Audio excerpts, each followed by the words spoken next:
"Get off my land." The words came out of Andrew Vaughn like a bullet, low and deliberate, the kind of voice that had silenced barroom brawls and chased away claim jumpers without a single hand reaching for iron. But Helen Cooper did not flinch. She stood in the dust of his front yard with her worn leather satchel in one hand and a folded document in the other, her dark hair loose at the edges from the long ride, her boots caked with red Texas mud, and her green eyes absolutely unwilling to surrender a single inch. "I have a deed," she said. "Section 42, along the creek boundary. My father filed it with the county land office in Harlan 3 years ago, and it was never contested." "Your father is dead," Andrew said, and he hated himself even as the words left his mouth because he could see her jaw tighten, the grief she was forcing down like medicine too bitter to swallow.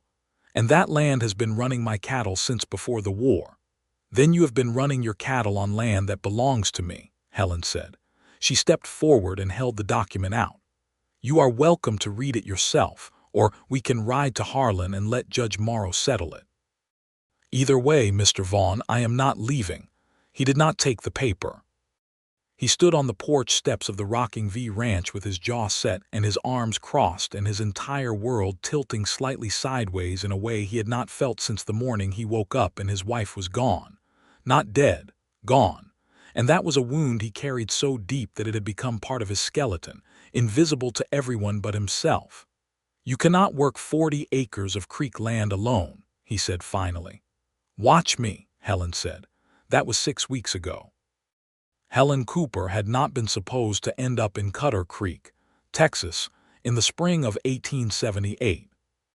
She had been supposed to stay in Ohio, marry the printer's son her mother had picked out for her, and live a reasonable, forgettable life in a row house in Columbus.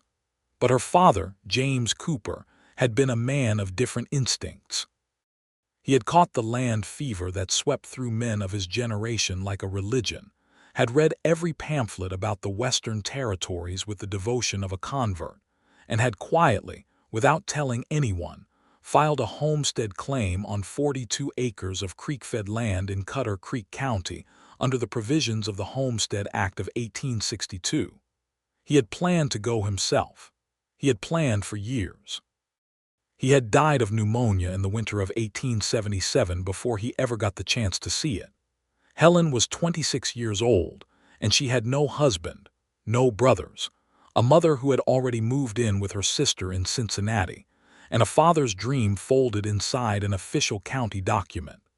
She also had, and this was the part that surprised even herself, absolutely no intention of letting that dream die with him. She had taken the train as far as the line ran, which in 1878 was still 3 days short of Cutter Creek. She had ridden the rest of the way in a stagecoach that smelled of tobacco and old leather, then the last 12 miles on a rented horse from a livery man in Parsons Flat who had looked at her bag and her Ohio shoes, and given her a price that assumed she did not know what horses were worth. She had negotiated him down by a third. When she arrived at the land that was legally hers, she found it occupied by cattle bearing the Rocking V brand, and not a single structure she could sleep inside. The house she had imagined, the small, sturdy homestead she had pictured when her father described the possibilities, existed only as a possibility. The land itself was beautiful, in a way she had not expected Texas to be beautiful. The creek ran cold and clear along the western edge of the property, cottonwood trees growing thick along its banks, and the grass in the lower fields was deep green where the water reached it. There was good soil here. She could feel it when she pressed her boot into the earth. Her father had been right about that. She had ridden to the nearest ranch to ask about the cattle situation and had found herself facing Andrew Vaughn. She had heard about him before she ever reached the county line. The stagecoach driver had mentioned the Rocking V the way people mention landmarks, as a fixed and permanent thing. Andrew Vaughn had built it from nothing after coming back from the war with one good eye, and a determination people described as either inspiring or terrifying, depending on whether you were working for him or against him.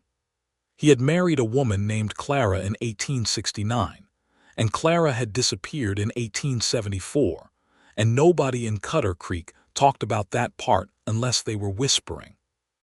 He ran 2,000 acres with a crew of 6, kept to himself, and was known to be fair in business dealings and absolutely merciless about his land boundaries.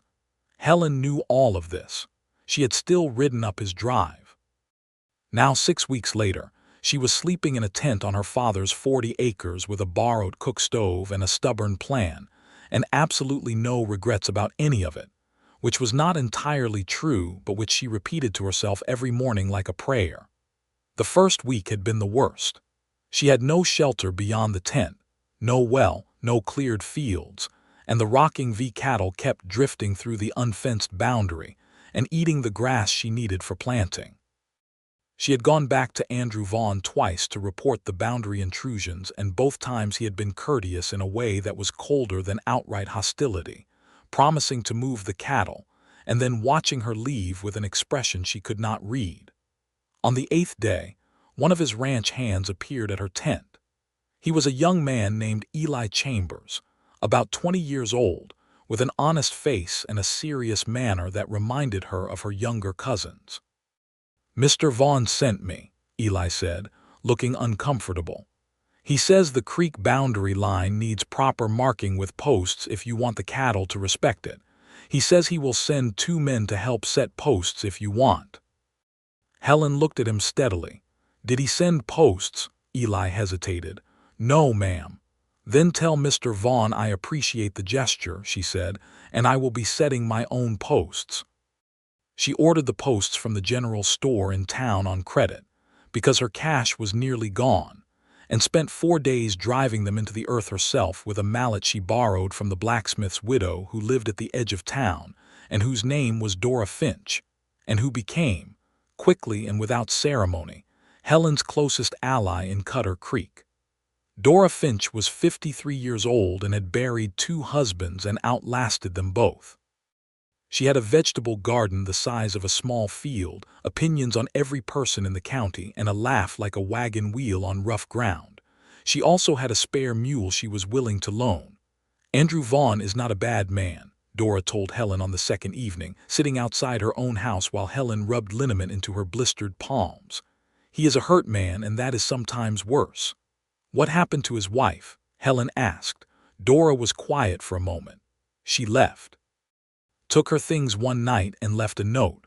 Nobody knows where she went. Andrew never spoke about it publicly, not once. He just started working harder, like if he kept the ranch going it would prove something." "Prove what?" "That he was enough," Dora said simply. Helen thought about that for a long time afterward. She finally broke ground on her planting fields in early April, 2 weeks after her arrival, using the borrowed mule and a second-hand plow she had purchased in Harlan from a farmer who was giving up and moving north. The soil was good, as she had known it would be. Her father had not been wrong about the land. He had not been wrong about much in the end, except perhaps the idea that he would be the one to work it. She planted wheat in the upper field and corn along the creek edge and a kitchen garden near where she was slowly, with the help of a few hired day laborers, beginning to build a proper structure. Not a grand house. A solid one. 1 room to start, stone foundation, proper wood walls, a door that locked. She drew the plans herself at night by candlelight in the tent, the plans her father had sketched years ago still folded in her satchel alongside his deed, and she made them better. Andrew Vaughn saw none of this directly. He saw it from a distance, riding his own land, and what he saw made him feel something complicated that he refused to examine too closely. She was building. Genuinely building. He had expected her to last 2 weeks before the isolation or the work or the loneliness drove her back east. He had expected surrender. Helen Cooper was not built for surrender. He told himself that the thing he felt watching her across the fence line was merely professional respect. A man of the land had to acknowledge competence in another, regardless of personal circumstances. It had nothing to do with the way she moved through her fields in the early morning, purposeful and unhurried. It had nothing to do with the fact that Eli kept coming back from supply runs, with reports on her progress that Andrew had not asked for, but listened to carefully anyway. The first real conversation between them after the confrontation on his porch steps happened over a stolen calf. Helen found it tangled in the brush along the creek, very young, clearly panicked, with the rocking V brand on its flank. She could have left it there. She could have let it be Andrew's problem to find. Instead, she spent 40 minutes carefully working it free from the brush without injuring it, then led it back to the fence line and, finding no one about, loaded it into her wagon and drove it to the rocking V herself. Andrew came out of the barn when he heard the wagon. He looked at the calf. He looked at Helen. He looked at the calf again. "It was caught in the brush along the South Creek bend," she said. "It was there since at least this morning based on the tracks. I could not just leave it." "No," he said slowly. "I don't suppose you could." There was a silence that was different from the previous silences between them, less like a wall and more like a door that had been opened a crack. "The mother will be looking for it," Helen said. "She will," he agreed. He took the calf's lead gently from her hand, and their fingers came close enough to the same rope that she could feel the warmth of him, and she stepped back slightly and brushed dust from her skirt in a gesture that had nothing to do with dust. "Thank you," he said. It seemed to cost him something, the way genuine gratitude sometimes costs men who are not used to needing anything from anyone. "It is your calf," she said. "I only did what was sensible." She drove away without looking back, which was the correct decision. That evening Andrew sat on his porch longer than usual. The sun went down over the western hills in shades of copper and rose that he had stopped noticing years ago, and he noticed them now, which annoyed him. The second week of April brought rain. It brought 3 days of hard, soaking Texas rain that turned the county roads into rivers of red mud and kept most people inside. Helen's tent became a misery. The ground cloths held for the first day and surrendered on the second. She moved everything she could into the partially built structure and spent 2 days in damp clothes eating cold food and refusing to feel sorry for herself, which required considerable energy. On the morning of the third day, she heard hooves in the mud and looked out the gap where her door would eventually be to see Andrew Vaughn on his big gray horse, with a pack mule behind him. He dismounted without ceremony and tied both animals to the nearest post. "I brought lumber," he said, "pine boards from my supply, and tar paper for the roof. You need the roof closed before you can stop the water."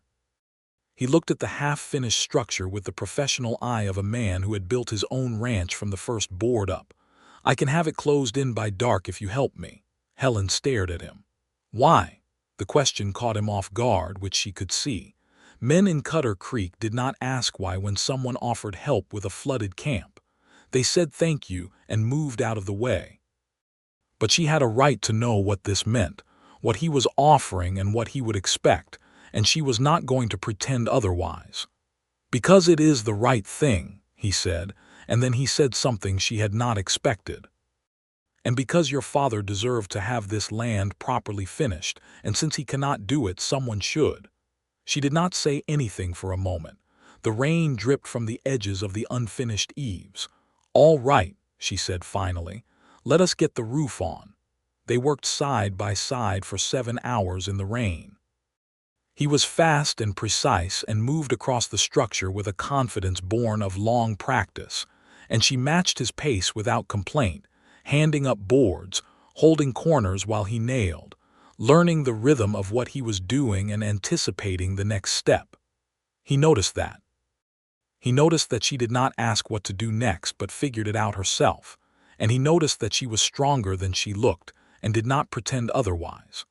By dusk the roof was closed. The rain still dripped at the edges, but inside the structure it was dry and dim and smelled of new pine, and Helen lit her small lantern and set it on the nail keg she was using as a table, and the light made the whole interior glow warm and amber. Andrew stood in the doorway, his hat soaked through, water running off his oilskin coat. "You should eat something," Helen said. "I have bread and cold beans. It is not a fine dinner, but it is dry." He almost said no. She could see him almost saying no, the refusal already forming, the old habit of solitude pulling at him. Then something shifted. "All right," he said.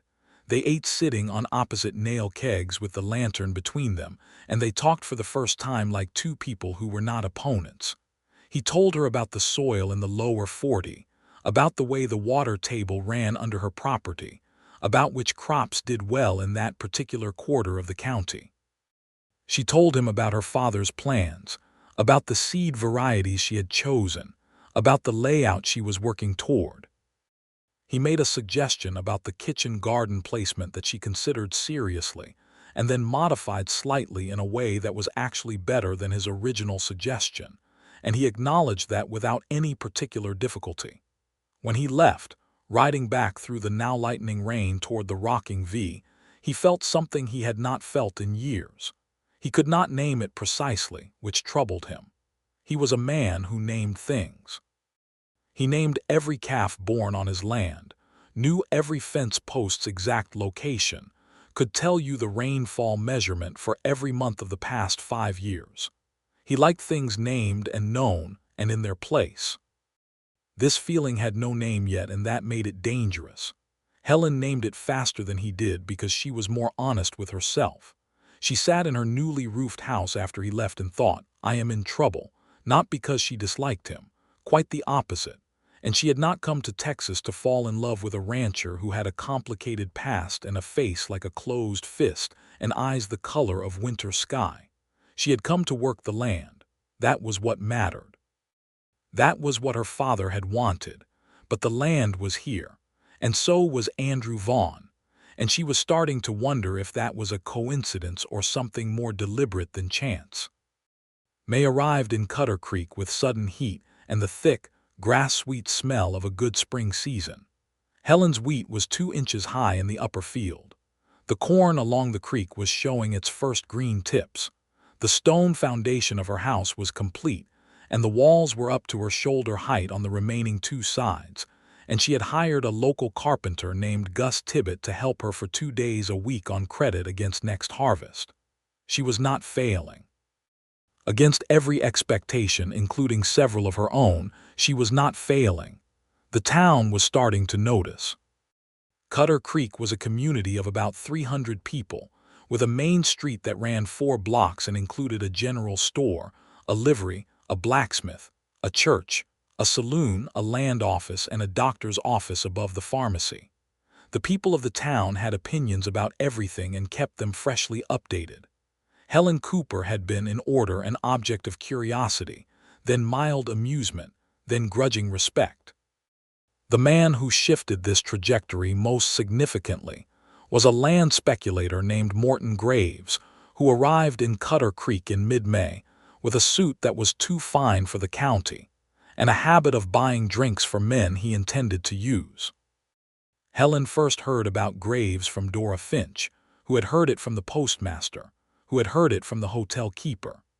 Graves was working through the county, buying up small homestead claims that people were struggling to maintain, consolidating land for some Eastern investment group that was looking to establish a large cattle operation. He was reportedly paying fair prices, which was how he got people to sell without resistance. He came to Helen's property on a Tuesday morning in the 2nd week of May. He was perhaps 50, with a gray-streaked beard trimmed close and a manner that was professionally warm in a way she immediately distrusted. He looked at her fields, her half-finished house, her small operation, and she could see him calculating. "Miss Cooper," he said, having made inquiries before arriving, "I represent the Consolidated Western Land Trust, a reputable investment group based in Chicago. We are paying above market value for creek-adjacent properties in this county, and your 42 acres, given the water access, would be of considerable interest to us." "It is not for sale," Helen said. Graves smiled. "I wonder if you have fully considered the difficulties ahead of you. Lone operation, first-year crop, no community of family support. The frontier takes more than it gives, Miss Cooper. Many good people have found that out. Then I will have the experience of finding it out for myself," she said. "Good day, Mr. Graves." He tipped his hat and left, but she watched him ride back toward town and felt something uncomfortable settle in her chest. Not fear exactly, more like the awareness of a threat that had not yet fully revealed its shape. She went to see Andrew Vaughn that afternoon, not because she needed him, she told herself this firmly, but because he had more experience with the county land situation than anyone else she knew, and she had stopped pretending that self-sufficiency required refusing all relevant information. She found him in the horse paddock, working with a young quarter horse that was giving him trouble. He was calm with the animal in a way that was at odds with his social manner, patient and quiet and reading every shift in the horse's movement with eyes that missed nothing. He looked up when he heard her at the fence. She told him about Graves quickly and without drama, just the facts. Something changed in his face. Not alarm exactly, something colder. "Morton Graves," he said. "I know about him. He has bought 8 claims in the western county already. The families that sold to him have all moved on. Do you know what he plans to do with the land?" "Run cattle," Andrew said. 1,000 head or more, according to what I have heard from the county commissioner. He needs the water access to do it. Your creek frontage is the piece that makes the whole plan work. Without it, he cannot water a herd that size on the acreage he has. Helen absorbed this. So my refusal is genuinely an obstacle to him. A significant one. Andrew paused. He had come to the fence now and was looking at her with that winter sky look, serious and direct. He will come back. He will not take no easily. Then he will keep hearing no, Helen said. Andrew was quiet for a moment. Then he said something unexpected. "I want to offer you a formal grazing agreement. I will pay you for seasonal access to the creek water for my cattle market rate per head, documented with the land office. It establishes your claim publicly and clearly and makes any pressure from Graves to acquire the land more legally complicated." She looked at him. "Why would you do that?" The question again. The one he was not used to being asked. "Because Graves buying that creek land would change everything in this valley," he said. "And because you have earned the right to keep what your father intended you to have." She held his gaze for a moment. "I will think about it." "Take your time," he said. She took 2 days, then she rode back and accepted. They signed the grazing agreement at the land office in front of the registrar, and the registrar filed it, and that document became part of the public record of Cutter Creek County. Helen walked out of the land office and stood in the May sunshine on the main street of town, with the awareness that her position had just become considerably more secure, and that a man she had been ready to fight had instead chosen to help her. She was not sure what to do with that. Andrew was not sure what to do with it either. He was standing outside the land office, and it occurred to him that they were both just standing there on the sidewalk in the sunshine, and that there was a decent restaurant 2 doors down, and that it was past noon. "I was going to eat at the hotel," he said. "If you would care to join me." She was startled. He could see it. She recovered quickly. "I would," she said. They ate a proper meal at a real table with a tablecloth, which was the first time Helen had eaten at a proper table since leaving Ohio. She was embarrassed by how much pleasure it gave her. He noticed that she ate with quiet enjoyment and did not perform indifference the way some people did, and he found that honesty about ordinary things unexpectedly moving. They talked about the land, and then about the county, and then, without quite intending to, about more personal things. He told her that he had grown up in Virginia and come west after the war because there was nothing to return to, the farm gone, his family scattered.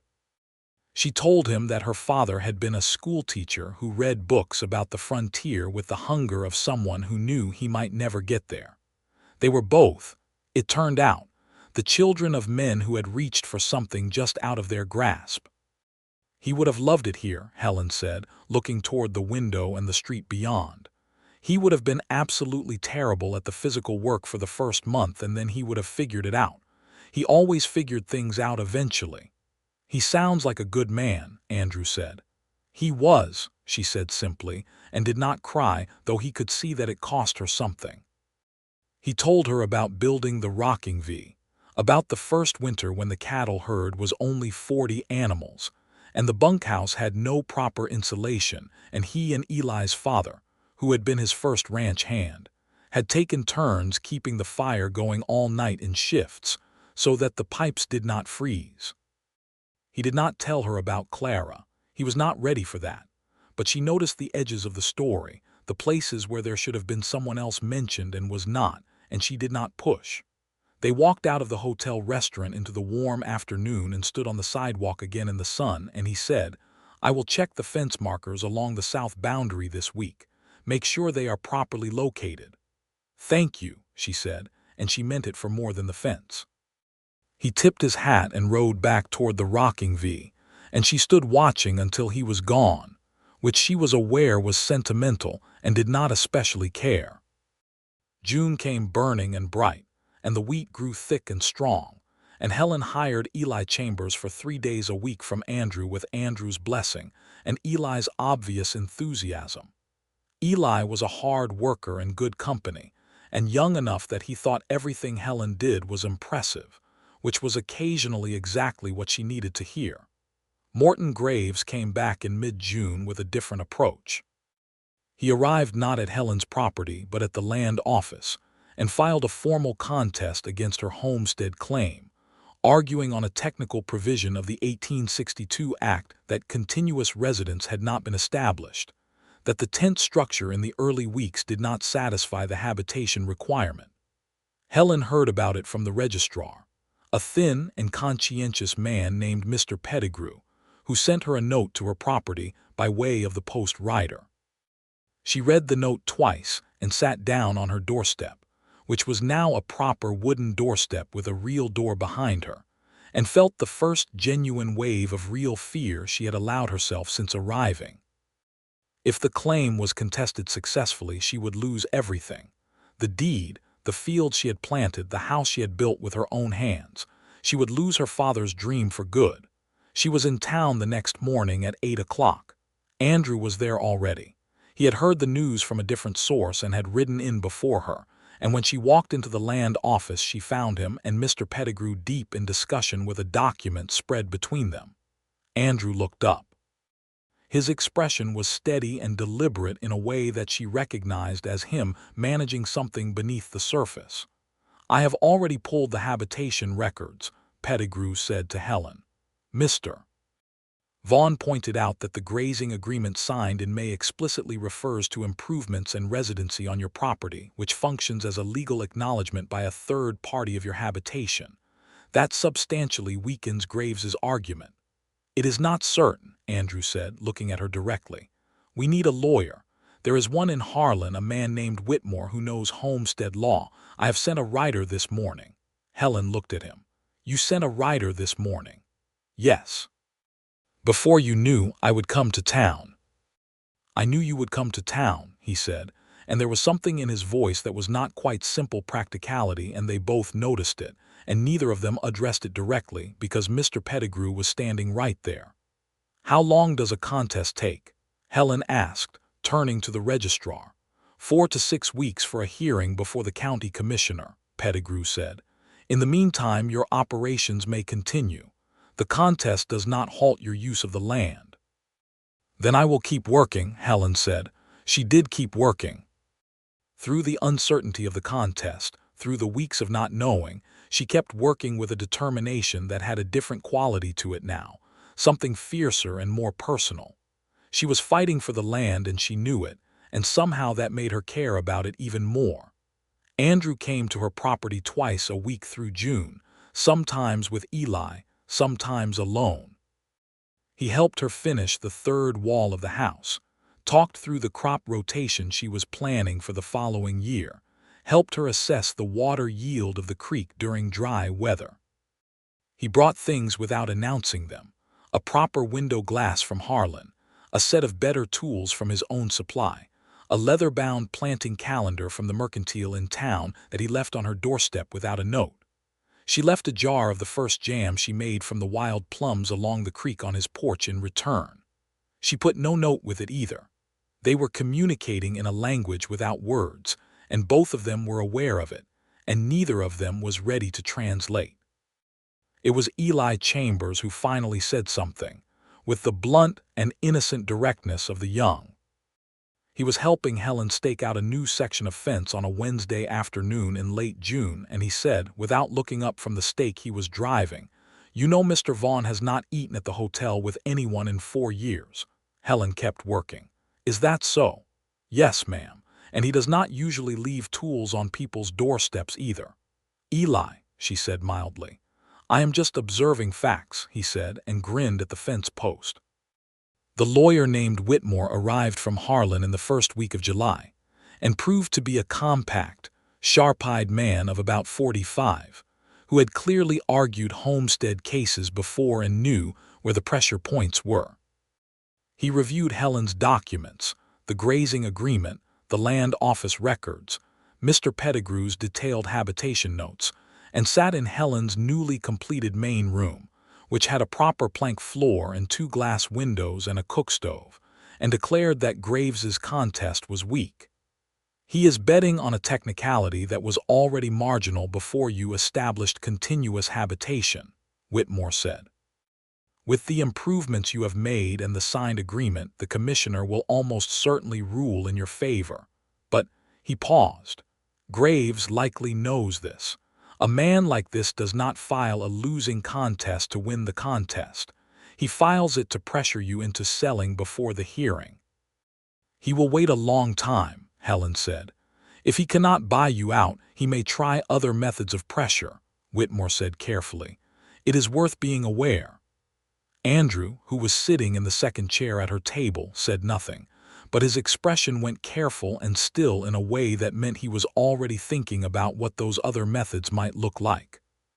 Graves's other method arrived the following week in the form of a rumor, quietly introduced into the social fabric of Cutter Creek, that Helen Cooper's deed was a forgery, that her father had never actually filed it, that she was a confidence woman from Ohio trying to steal land through falsified documents. It was the kind of rumor that was too specific to be accidental and too vague to be easily disproven, and it spread through the town with the speed that all damaging things traveled in a community that small. Helen heard it from Dora Finch, who was incandescent with fury on her behalf. "This is Morton Graves and nobody else," Dora said, pacing her own kitchen with her hands clenched. "He is trying to make you too embarrassed to show your face in town." Helen sat very still and thought about it. She was angry, but the anger was the clean kind, the kind with direction. "He is trying to isolate me," she said.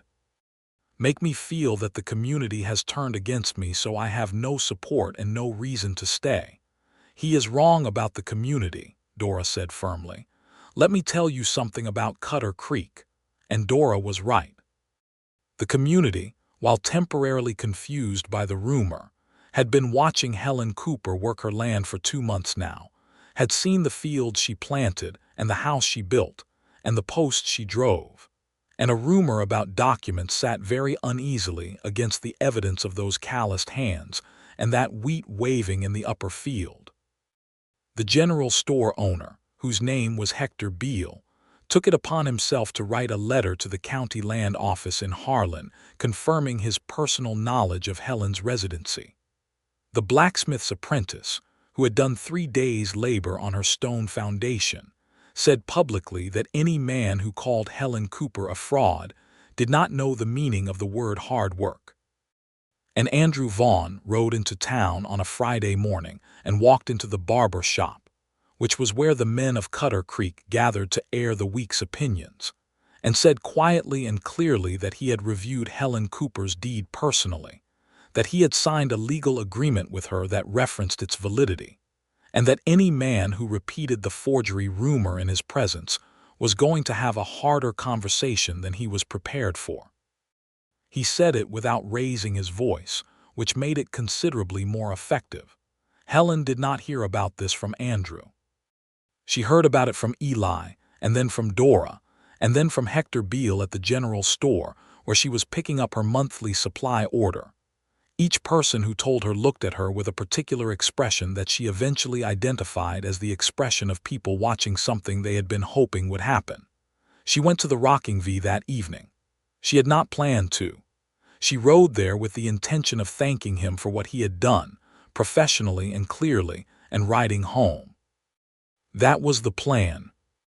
She found him on the porch in the evening light, and he had heard her coming and was already standing at the top of the steps. And the light was that particular late summer gold that turned everything warm, and she said, "You did not have to do that." "I know," he said. "Why did you?" He was quiet for a moment. The evening birds were loud in the brush, the kind of ordinary evening sound that is suddenly very present when everything else has gone still. "Because it was the truth," he said. "And because I find that I am not willing to watch you be treated unjustly and do nothing about it." She was standing at the base of the porch steps looking up at him, and the honest thing, she had always done the honest thing, was to not pretend she did not understand what he meant beyond the literal words. "Andrew," she said, and it was the first time she had used his given name, and she could see him notice it. "Helen," he said, and the way he said her name was different from the way anyone else said it. "I do not want to be a complication in your life," she said carefully. "I know you have things that are unresolved. I know there are things you have not told me. I am not asking you to. But I think you should know that I am not a woman who can be half in something. If I am in something, I am entirely in it, and I am not sure that is something you are ready for." The honesty of it seemed to land on him physically. He looked at her for a long moment. "You are right that there are things I have not told you," he said, "and you deserve to know them, but what I am sure of right now is that this valley has felt different since you arrived. I have felt different, and I was not expecting to feel anything again." Helen climbed the first porch step and stopped. "Then perhaps you should tell me the things I deserve to know." He told her about Clara. He told her on the porch as the sun finished setting and the first stars came out, the story he had never told anyone in full. Clara had been unhappy from the beginning of their marriage, he said, though he had not understood it at the time. She had come from Georgia with romantic ideas about the West that the reality of ranch life had systematically destroyed. She had been lonely in a way he did not know how to fix, and he had thrown himself into the work instead of trying harder to understand what she needed. And he had been gone too often and too long. And one morning in October of 1874, she was simply gone. The note said that she was going to her cousin in New Orleans and that she was sorry but she could not stay. He had not tried to bring her back. He had read the note twice and filed the terms of a legal separation through a lawyer in Harlan, and he had gone out to the barn and worked until he could not feel anything. "I failed her," he said. "I do not say that as a performance of guilt. I am saying it because it is true, and because it is the thing I have been carrying since then, the knowledge that I was not present enough, that I chose the land over the person." Helen was quiet for a moment. "You are telling me this because you are afraid of repeating it." "Yes," he said simply. "Are you repeating it?" she asked. "Right now, this evening, are you choosing the land over the person?" He looked at her. "No," he said, "I am not." She sat beside him on the top porch step, shoulder almost touching his, and they watched the night come in over the Texas hills, and it was the most peaceful either of them had felt in a very long time. He did not kiss her that night. That was not who he was. But when she stood up to leave and he walked her to where her horse was tied, he took her hand briefly, just for a moment, and looked at her with that direct winter sky gaze, and the warmth of his hand was something she carried all the way back across the county line to her own property. The legal hearing before the county commissioner took place in the second week of August, in the wood-paneled office of Commissioner Dale Hartwell, who was a large, unhurried man with a reputation for strict adherence to the law and zero tolerance for nonsense. Graves arrived with a lawyer from Austin who was visibly out of his depth. Whitmore arrived with Helen's complete file, including the habitation records, the signed grazing agreement, letters from 6 community members, and a notarized copy of the original land filing from the Ohio land agent who had processed James Cooper's application in 1875. Andrew sat in the row of chairs along the back wall. He had not been asked to attend. He attended anyway. The hearing took 2 hours. Commissioner Hartwell ruled for Helen on every point. Graves's contest was dismissed with prejudice, meaning it could not be refiled on the same grounds. Helen's claim was confirmed and fully registered with an official seal. When the commissioner read the ruling, Helen sat very straight in her chair and did not react visibly, which was the hardest thing she had ever done, because what she wanted to do was press both hands over her mouth and cry with relief. She thanked Whitmore, shook hands with Mr. Pettigrew, who had come as a witness, nodded politely to Commissioner Hartwell. Graves left without speaking to anyone. His lawyer followed. In the hallway outside the commissioner's office, Dora Finch grabbed Helen in a hug that nearly lifted her off the ground. Helen laughed, the real, full laugh that she had been holding in for weeks, and it came out bright and a little shaky. Andrew was standing a few steps away when she looked up. He was watching her with an expression she had never seen on his face before. Open. Like a door fully opened, not just cracked. Like a man who has decided to stop protecting himself against something and is dealing with the consequences of that decision. She walked to him through the hallway of the commissioner's office, and she said, "Thank you for being here." "I would not have been anywhere else," he said. Dora Finch made a satisfied sound and went to speak to Mr. Pettigrew. "I think," Helen said, looking up at him, "that there is something we should probably discuss." "I agree," he said. They walked out of the commissioner's office into the August heat of Cutter Creek's Main Street, and they walked away from the crowd a little to the shaded side of the street near the land office, and Helen said, "I came to this county to work my father's land. That is still true." "That is still what I intend to do." "I know," he said. "And I am very much in love with you," she said, and the simplicity of saying it out loud, the clean relief of it, made her feel 10 pounds lighter, "which I was not planning on, but there it is." He looked at her for a long moment. "Helen," he said, "I have been in love with you since you stood in my yard in the rain with that deed and refused to be moved by anything I said." She blinked. "That was 6 weeks ago." "I know when it was," he said. She laughed again, and he smiled. And it was the first real smile she had seen from him, the kind that reached his eyes, and it changed his whole face in a way that made something in her chest pull tight. He reached out and tucked a strand of her loose hair back from her face with a gentleness that was completely at odds with his general manner, and she leaned very slightly into his hand just for a moment. "So," she said, "what do we do about this?" "I am working that out," he said. "But I would like very much to take you to dinner again, and then I would like to take you riding. And then I would like to come to your property and help you build the second room, and I would like to do all of this for as long as you will let me." "That sounds like a reasonable plan," she said. They had dinner at the hotel that evening with Dora Finch, who contributed opinions on every possible topic with great enthusiasm and who cried twice, which she denied loudly both times. They rode out of town together in the late afternoon, back toward their respective properties, and at the point where their lands met at the fence line, they stopped. "Good night, Helen," he said. "Good night, Andrew," she said.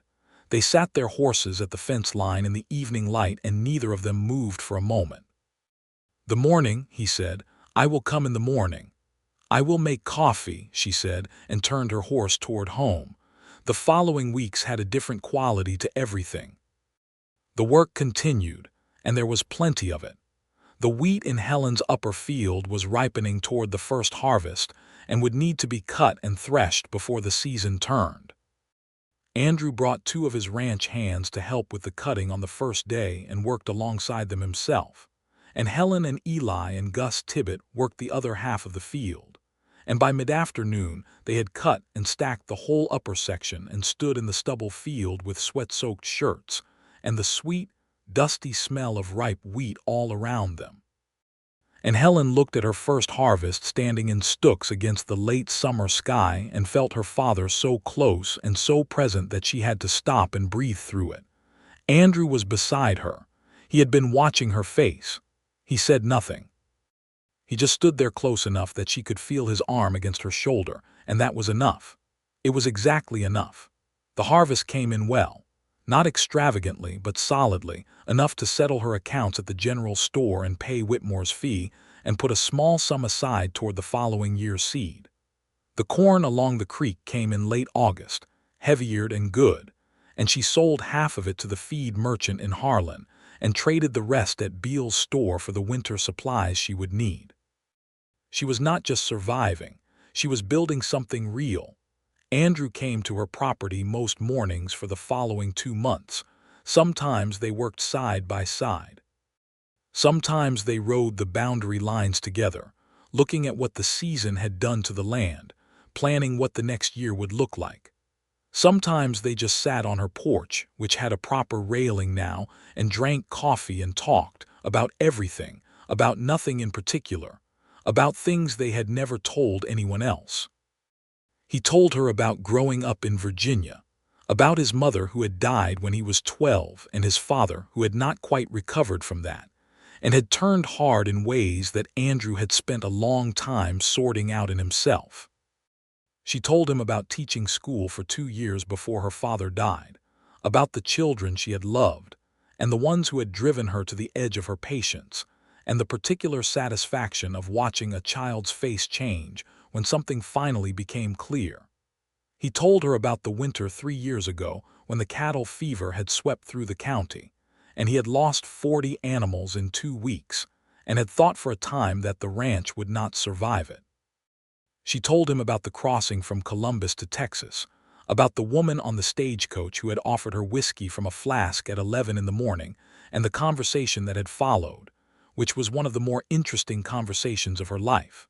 They were learning each other, the real versions, not the ones people showed in daylight. In September, he asked her to ride with him to the far northwest corner of the Rocking V, to a place on the land he had not shown anyone.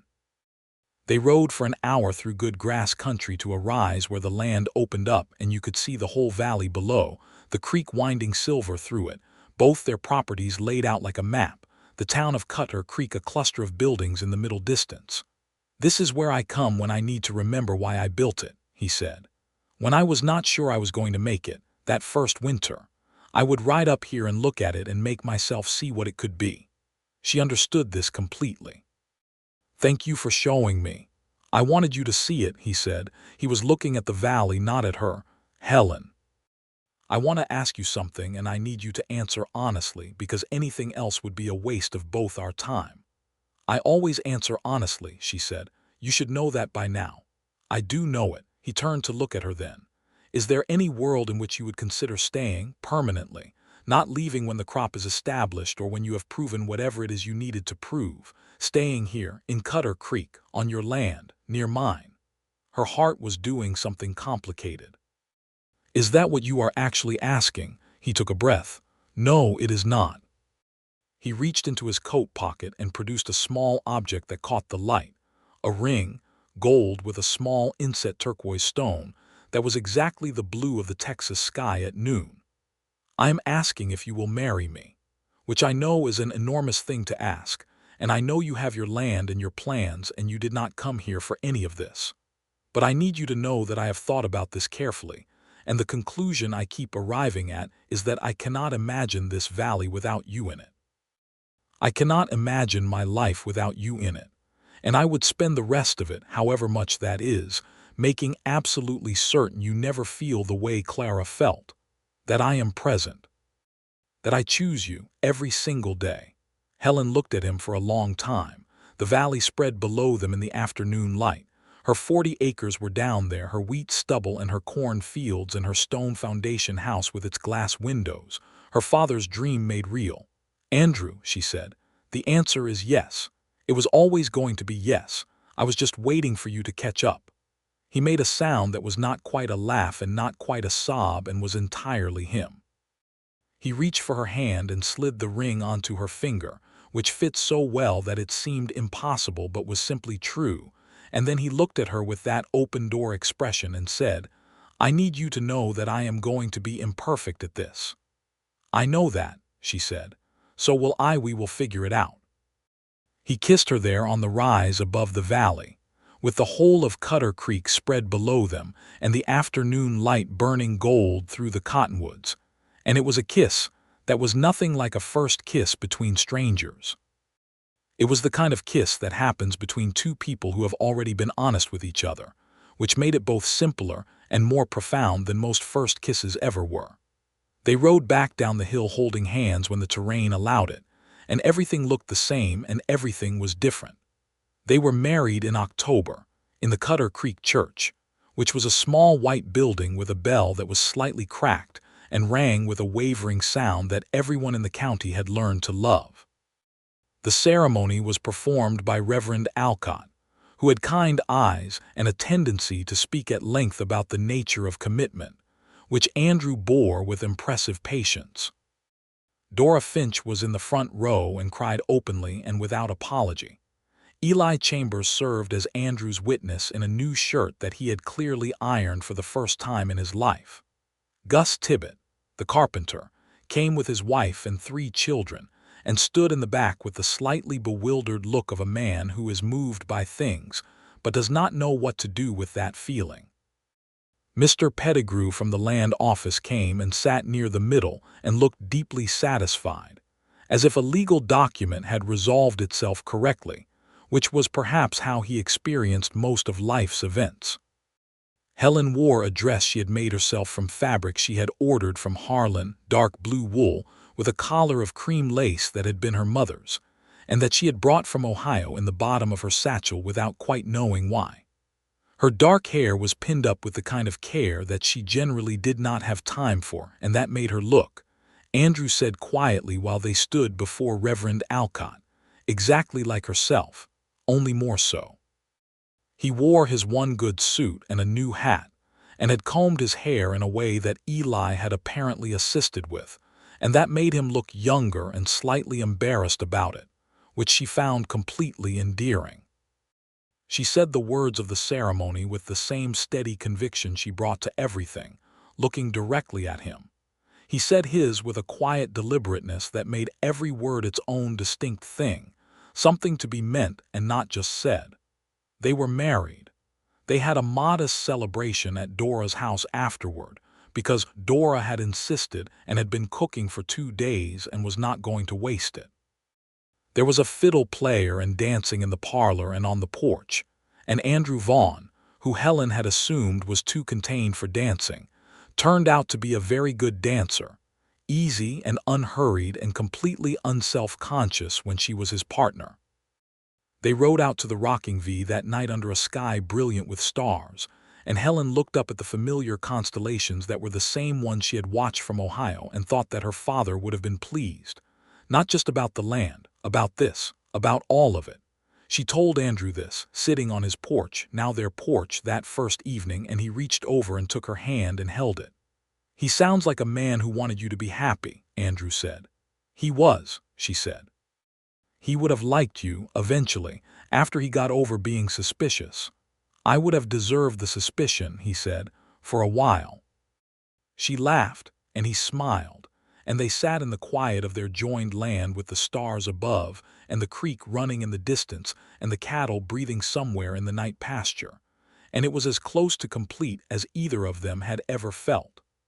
The following year was the first year of their real life together, and it was not simple because the real things never are, but it was full. Helen's 40 acres were formally incorporated into the Rocking V's operation through a partnership agreement drawn up by Whitmore, which gave Helen full ownership of her land in her own right, while combining the operational aspects of both properties under their joint management.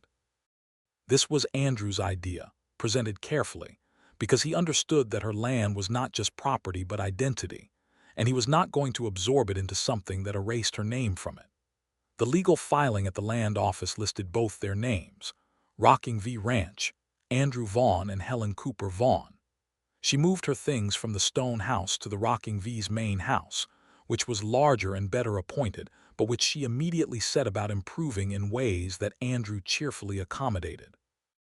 New curtains, a bookshelf built by Gus Tibbet, the cook stove reorganized to a more logical configuration that made the kitchen work better for everyone. She also kept her stone house on the 40 acres, renting it out to a young couple named the Hargroves who had come to the county with a similar dream to her father's, with a little less preparation. She charged them a fair rent that was slightly below market and gave them half the seed from her previous year's supply to get started, because she remembered what it was to begin with very little and the right land and no one to help you. She also taught school. The Cutter Creek School had been without a proper teacher for 8 months, and when the school board approached her in early spring, she agreed immediately, teaching 3 days a week, which Andrew supported without qualification. On the other days she was in the fields or running the joint ranch operation, or working with Eli on the creekside improvements they were making to better manage the water access for both cattle and crops. She was busy in a way that was entirely satisfying, and she was loved in a way she had not known she was missing until she had it. Morton Graves had left the county after the legal hearing and was not heard from again in Cutter Creek, at least not directly. Andrew heard through a county commissioners meeting that Graves had pivoted to acquiring land in a different part of West Texas, which was another county's problem, and none of theirs. In the spring of the following year, 1880, their first child was born, a boy. He arrived in March, loud and healthy and certain of his opinions from the first moment. They named him James Andrew Vaughn, for Helen's father and for Andrew, and Dora Finch arrived within the hour of the birth and did not leave for 3 days, which was exactly the right amount of time. Andrew held his son with the particular expression of a man who had built walls for years, and is watching them fall, and discovering that the falling is not destruction but opening. Helen, exhausted and radiant in the way of women who have done something enormous and know it, watched him hold the baby and felt something so large she had no word for it. "He looks like your father," Andrew said. "He has your jaw," she said. "He is going to be stubborn." "He comes by it naturally then," Andrew said, and looked up at her with that open expression, the one she had now seen 1,000 times and which still moved her the same way every time.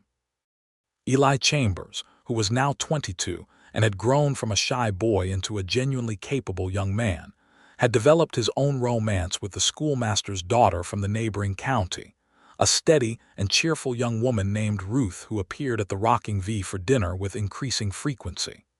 Andrew and Helen watched this development with the fond attention of people who know what they are seeing. Eli proposed to Ruth in the summer of 1880. She accepted with immediate enthusiasm. They were married in the fall in a ceremony almost identical to Andrew and Helen's, except that Eli cried openly during the vows, which nobody at all found surprising. Helen and Andrew gave Eli and Ruth the stone house on Helen's 40 acres as a wedding gift, at a very nominal rent, with the option to purchase it in 5 years when they had saved enough. Eli cried again when they told him. Ruth was more composed about it, but her eyes were bright. By 1881, the Rocking V was running smoothly at a scale and quality that made it one of the better operations in the county. The combination of Andrew's 2,000 acres and Helen's creek-fed 40 had proved extremely effective. The water management she had designed along the creek boundary allowed them to water significantly more cattle than the previous arrangement, and her wheat and corn operations had become reliable enough to supply several neighboring operations with feed at fair prices, which built goodwill in the county that had real practical value. Helen's school sessions were popular and oversubscribed. She lobbied the county for a second teacher and eventually got one, a young woman from Tennessee named Miss Adair who was competent and serious, and won the heart of the assistant postmaster within 6 months of arriving, which Helen considered a very good outcome.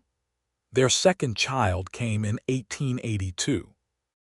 A girl this time, which was a surprise only in the timing, since they had both wanted another child and had said so. They named her Lily Jane Vaughn, for no particular ancestor, but simply because the name suited her, and she had her mother's green eyes and her father's determination, visible from the first week. James, who was 2 years old when Lily arrived, regarded his sister with the suspicious interest of a person who had previously been the center of considerable attention. He adjusted to the new arrangement faster than expected, primarily because Lily proved to be an easy baby who did not cry as much as he had, and was therefore less disruptive than feared. Dora Finch, who had officially been named godmother to both children without anyone quite making a formal announcement about it, was at the rocking V so frequently that Andrew had quietly added a rocking chair to the porch in her preferred sitting position. She accepted this without comment and used it every visit. In 1883, something Helen had been working toward for 2 years finally came together. She had been corresponding with the county school board and with the state education office in Austin about the formal establishment of a proper schoolhouse in Cutter Creek, a building that belonged to the community rather than renting the back room of the church, with adequate books and supplies. The funding she had spent 2 years pursuing, partly through county budget allocations and partly through donations she had personally solicited from landowners across the county, finally cleared. The schoolhouse was built by Gus Tibbet, who by now had done enough work for the Rocking V that he was practically staff, and it opened in the fall of 1883 with 64 enrolled students and 2 teachers, and a bell that was not cracked. Helen stood outside it on the opening day and felt the particular satisfaction of a thing completed exactly as it was supposed to be. Andrew stood beside her. He had donated a substantial portion of the funding personally, without telling her until after the agreement was made, because he had known she would argue about it being too much, and he had not wanted to argue about it. She had found out from the school board chairman and had come home and stood in the kitchen looking at him with an expression he could not read. "You could have told me," she said. "You would have said it was too much," he said. "It was a generous amount," she said. "Yes," he said. "It was, because the school matters, because you matter, and because I am extremely tired of arguing about things when I could simply do the right thing and apologize for the method later." She had looked at him for another moment and then started laughing. He laughed too, which he now did with a frequency that still occasionally surprised him. By the mid-1880s, Andrew Vaughn was known in Cutter Creek County as a fair and successful rancher whose land was one of the best-managed operations in the region, whose wife ran the county's school system and the most productive creek-fed agricultural operation in the valley, and whose house was known for good food and an open door for people who needed help getting started. He had changed. He knew it and did not feel the need to examine it academically. He had been a man who built walls. He was now a man who built things with people alongside them. The difference was not a matter of effort. It was a matter of choice, made fresh every day. One evening in the fall of 1885, sitting on the porch after the children were in bed, with the night coming in cool and the stars beginning to appear, Helen leaned her head against his shoulder and said, "Do you know what I think about sometimes?" "Tell me," he said. "That if Graves had bought my land, or if I had given in and gone back to Ohio, or if I had built the fence posts on the wrong side of the creek line and never come to your door with that calf. All the things that nearly happened differently." He was quiet for a moment. "I would have been here," he said, "running the land, being the version of myself that I was before you came." "And that version," she said carefully, "was he happy?" "No," he said simply, "he was not." She lifted her head and looked at him in the dim porch light, and he looked back at her with everything he had, nothing held in reserve, no walls between the face he showed and what he felt. "I came to work the land," she said. "I know," he said, "and I came to realize, somewhat later than I should have, that I needed you more." She reached up and touched his face just briefly, just with her fingertips, the way she sometimes did.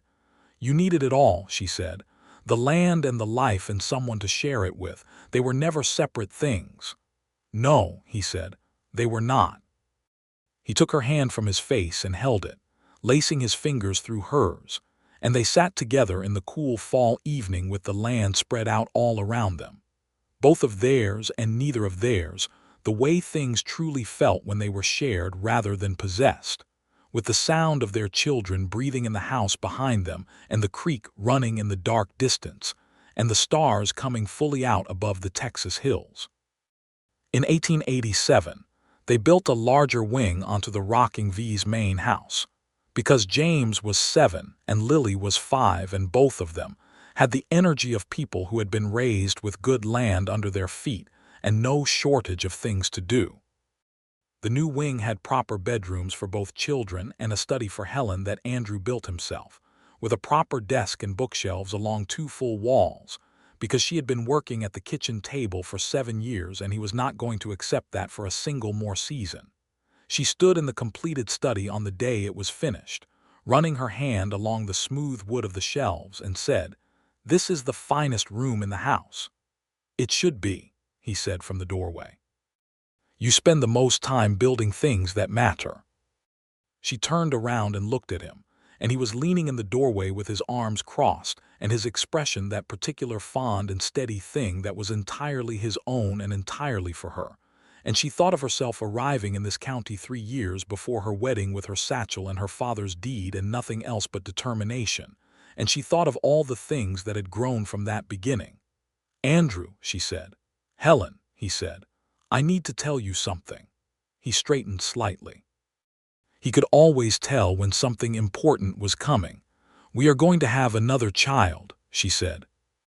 He crossed the room in 3 strides and took her face in his hands and looked at her for a moment the way he had on the rise above the valley when everything had changed, completely open, completely present, the man he had become. "Are you well?" he asked first, because that was who he was. "I am perfectly well," she said. "I am better than perfectly well." He kissed her forehead, her temple, her cheek, and then her mouth softly, and held her in the new room that smelled of fresh lumber and the particular possibilities of a life that was still building itself, that was still growing towards something not yet fully visible but certain to be good. Their 3rd child was born in the spring of 1888, another boy. He arrived in the same loud and certain fashion as his brother before him, and they named him Thomas Henry Vaughn, for no particular reason other than that the name fit him perfectly the moment they said it out loud. Thomas had his father's gray eyes and his mother's hair, dark and already curling at the edges from the first day.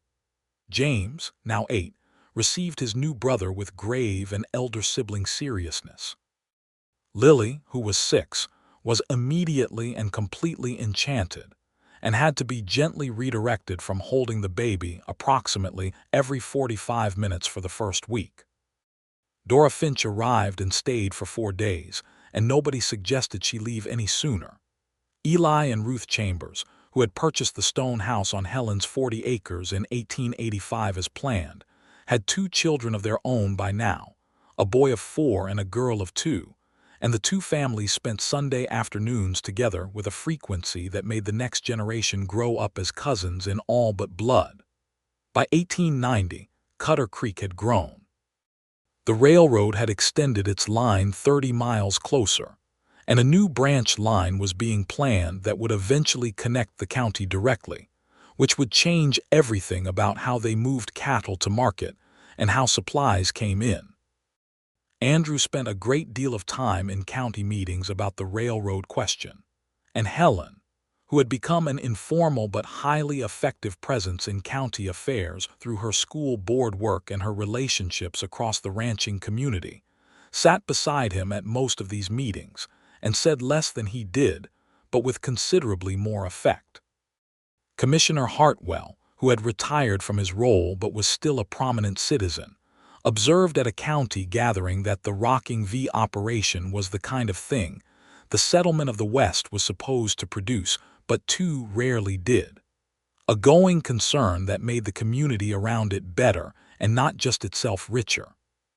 He said this to a room of people who largely already knew it, but the saying of it publicly felt important. Helen, when the comment was relayed to her by the new county registrar, thanked the messenger and said that Commissioner Hartwell was very generous and that the real credit belonged to the land, which was fertile enough to make anyone look competent. Andrew, when told the same comment, said that his wife was being modest as a practice of character, and that the county should know she was the reason the school had proper books and the reason half a dozen young families had stayed in the valley instead of moving on when things got hard, and that as for the ranch, well, he had been doing all right before she arrived, but all right was a long way from this, from what they had built together, and he was not confused about that distinction.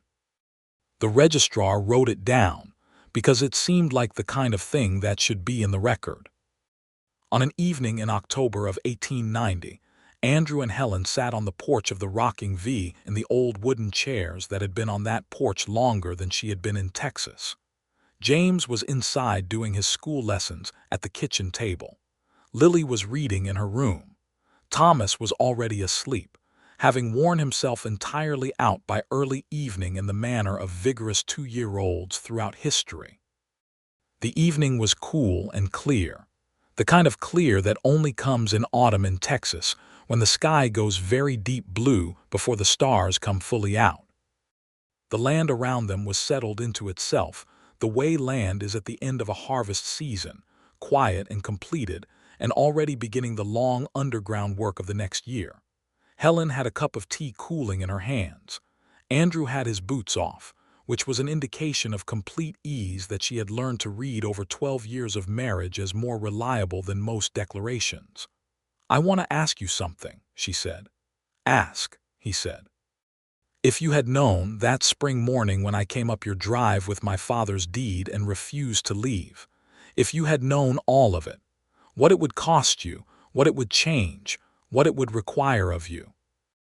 The work of opening back up after years of closing, would you have done it anyway?" He considered this seriously because she had asked seriously. "Yes," he said, "but I would have been much less rude about the fence posts." She laughed, the real laugh, the one that had not changed in 12 years, and he watched her laugh with the particular attention of a man who intends to keep watching for as long as he has eyes to see. "And you," he said, "if you had known what was waiting for you in this valley.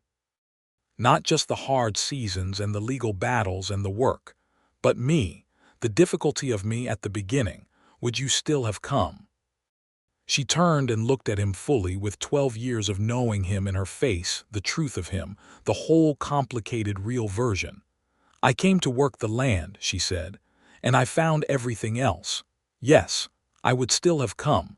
I would come 100 times."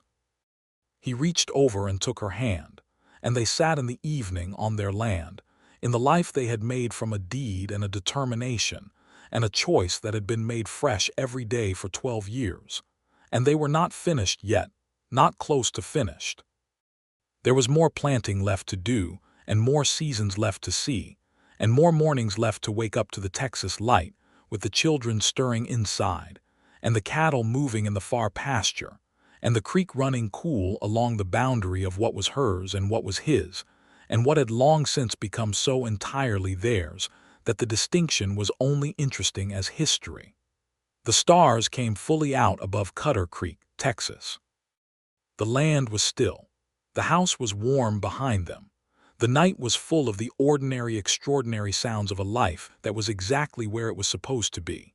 Andrew Vaughn, who had once been a man who built walls, sat in the quiet of the evening with his wife's hand in his, and felt something he had not expected to survive to feel.